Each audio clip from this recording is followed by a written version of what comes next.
Assalamualaikum students, how are you all? I hope you all will be fine. Okay students, 10th class के bio का हम लोगों ने unit number 4 start किया हुआ है और यूनिट नंबर 4 हमारा है human urinary system. Human urinary system में बेटे हम लोगों ने कल रीड आउट किया था इसमें कंपोनेंट्स ऑफ यूरिनरी सिस्टम। ठीक है, कंपोनेंट के साथ साथ हम लोगों ने स्ट्रक्चर ऑफ किडनी देखी थी। ठीक है, स्ट्रक्चर ऑफ किडनी हमने यहाँ पे एंड किया था कि यूनिट ऑफ किडनी को नेफ्रॉन बोलते हैं। मतलब एक किडनी के अंदर काफ़ी सारे नेफ्रॉन होते हैं और वो नेफ्रॉन बेसिकली काम कर रहे होते हैं।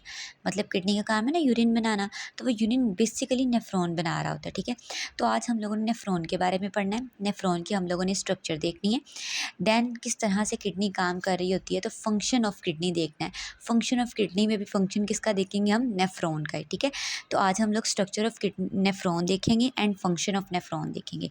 फंक्शन ऑफ नेफ्रॉन को हम फंक्शन ऑफ किडनी भी बोल सकते हैं। ठीक हो गया। सबसे पहले बेटे जो ये नेफ्रॉन है यूनिट ऑफ किडनी है। ठीक है, किडनी का यूनिट है और अगर देखा जाए तो एक किडनी के अंदर मिलियंस ऑफ नेफ्रॉन पाए जाते हैं। 1 मिलियन या more than 1 million nephron in each kidney. ठीक है, अब जो नेफ्रॉन की स्ट्रक्चर है ना बेटे, इसके भी 2 पार्ट्स होते हैं। 2 पार्ट्स ऑफ नेफ्रॉन। जो पहला पार्ट होता है बेटे उसे बोलते हैं रेनल कार्पसल, रेनल कार्पसल। दूसरे को बोलते हैं रेनल टब्यूल। अब बेटा जो ये रेनल कार्पसल है, पहला पार्ट है नेफ्रॉन का, इसके अंदर 2 पार्ट आ जाते हैं रेनल कार्पसल के अंदर, ग्लोमेरुलस एंड बोमैन कैप्सूल। ठीक हो गया, 2 बातें आती हैं कार्पसल में, रेनल कार्पसल में, ग्लोमेरुलस एंड बोवमैन कैप्सूल। ये बातें याद रखिएगा, अगर डायग्राम में हमने इन्हीं बातों का जिक्र करना है। ठीक है, नेक्स्ट है रेनल टब्यूल। नेफ्रॉन के 2 पार्ट्स हैं, रेनल कार्पसल, रेनल टब्यूल। अब रेनल टब्यूल में बेसिकली 3 पॉइंट्स आ जाते हैं। Proximal convoluted tube, proximal convoluted tubule, loop of Henle, distal convoluted tubules. ठीक हो गया, हमने अभी पढ़ा कि 2 पार्ट्स ऑफ नेफ्रॉन है, renal corpuscle, renal tubule. Renal corpuscle में 2 बातें आती हैं, glomerulus and Bowman capsule. Renal tubule में भी 2 बातें आती हैं, proximal convoluted tubule and loop of Henle and distal convoluted tubules. ठीक है, अब हम बारी बारी देख लेते हैं। सबसे पहले हम लोग रेनल कार्पसल को देख लेते हैं। रेनल कार्पसल क्या है हमारे पास? रेनल कार्पसल में मैंने आपको बताया ग्लोमेरुलस आ जाएगा और बोवमैन कैप्सूल आ जाएगा। जो ग्लोमेरुलस है ना बेटा, ये नेटवर्क ऑफ कैपिलरीज है। एक सी शेप नेफ्रॉन की स्ट्रक्चर ना ऐसे शी शेप से स्टार्ट होती है और इसके अंदर कैपिलरीज की, ये देखें ऐसे करके, ये जो सी शेप है ना बाहर वाला, इसे बोलते हैं बोवमैन कैप्सूल और इसके अंदर जो नेटवर्क ऑफ कैपिलरीज है इसे बोलते हैं ग्लोमेरुलस। तो बेसिकली ये ग्लोमेरुलस ने फिल्ट्रेशन करवानी होती है। तो ग्लोमेरुलस क्या है? Network of capillaries. And Bowman capsule क्या है? Cup shape structure around glomerulus. Glomerulus के अराउंड कप शेप जो स्ट्रक्चर होती है उसे बोवमैन कैप्सूल कहते हैं। क्लियर? अब नेक्स्ट है बेटे रेनल ट्यूब्यूल्स। रेनल ट्यूब्यूल्स में मैंने आपको बताया 3 बातें होती हैं।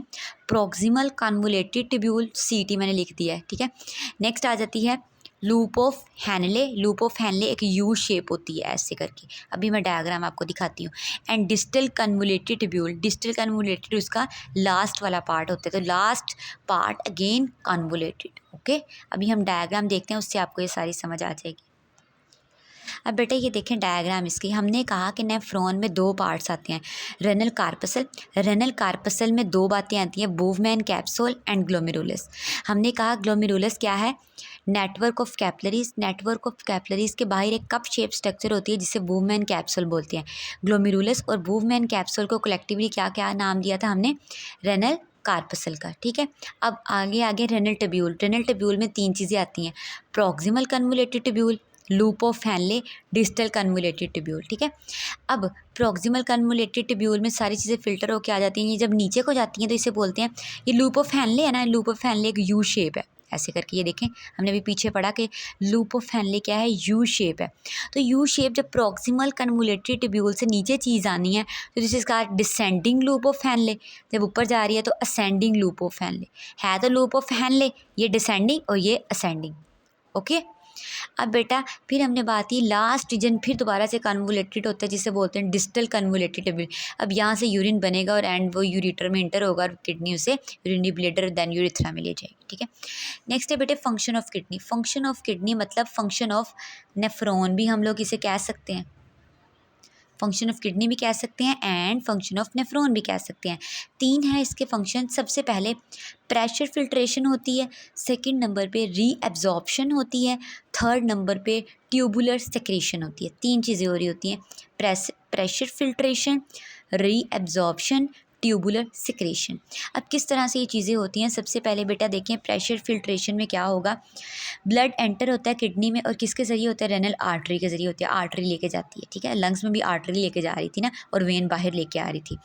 तो किडनी के अंदर ब्लड गया, जब किडनी के अंदर ब्लड गया तो मैंने आपको बताया उसका कौन काम कर रहा है, नेफ्रॉन काम कर रहा है। तो डेफिनेटली फटाफट से वो ग्लोमेरुलस के अंदर जाएगा, ठीक है।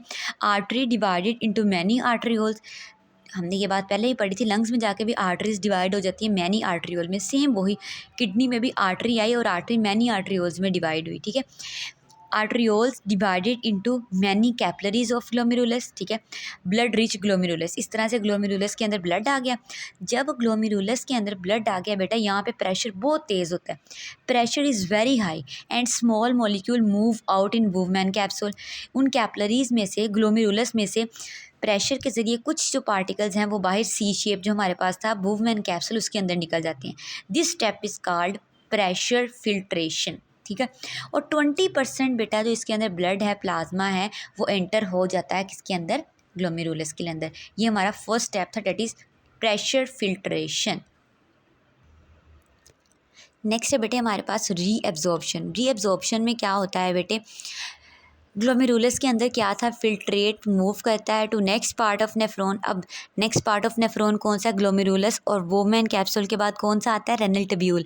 और रेनल ट्यूब्यूल में छोटे छोटे ये हमने बातें पढ़ी थी कि ये चीज़ें आती हैं, तो वही चीज़ों का जिक्र करना है, ठीक है। अब इसमें क्या होता है बेटे, प्रॉक्सिमल कन्वोलेटेड ट्यूब्यूल थी, इसके अंदर वाटर है, 100% ग्लूकोज है, अमाइनो एसिड है, सॉल्ट है, वो रीएब्जॉर्ब हो जाते हैं, ठीक है। फिर डिसेंडिंग लूप ऑफ फैनले में वाटर रीएब्जॉर्ब हो जाता है, असेंडिंग लूप ऑफ फैनले में सॉल्ट रीएब्जॉर्ब होते हैं, और जब डिस्टल कन्वोलेटेड ट्यूब में चीज़ें आती हैं दोबारा से वाटर क्या हो जाता है, रीएब्जॉर्ब हो जाता है। This is called reabsorption. Clear. Next बेटे थर्ड पॉइंट है, इसको देखें ज़रा, that is called tubular secretion. Tubular secretion ज़रा गौर से देखिएगा, इसमें क्या होता है बेटे, यूज़फुल मटेरियल जो है वो रीअब्जॉर्ब हो गया है ब्लड के अंदर, ठीक है।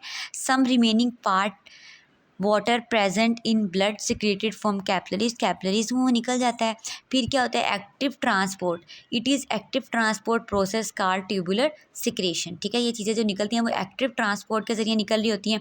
आफ्टर ऑल प्रोसेस फिल्ट्रेट इन ट्यूब्यूल्स कॉल्ड यूरिन। सारी फिल्ट्रेशन के बाद ट्यूब्यूल्स के अंदर अब जो फिल्टर होकर चीज़ आई है डेट इज़ यूरिन, ठीक है। Urine move to renal pelvis, urine renal pelvis में जाएगा, ये रेनल पेल्वस से वह यूरिनरी ब्लेडर में जाएगा। यूरिनरी ब्लेडर में कुछ टाइम के लिए यूरिन स्टोर होगा, ठीक है। स्टोर होने के बाद देन वो कहाँ चला जाएगा, यूरिन पास हो जाएगा यूरिथ्रा में, यूरिथ्रा में वो एनस के ज़रिए आपकी बॉडी से बाहर निकल जाएगा, ठीक है।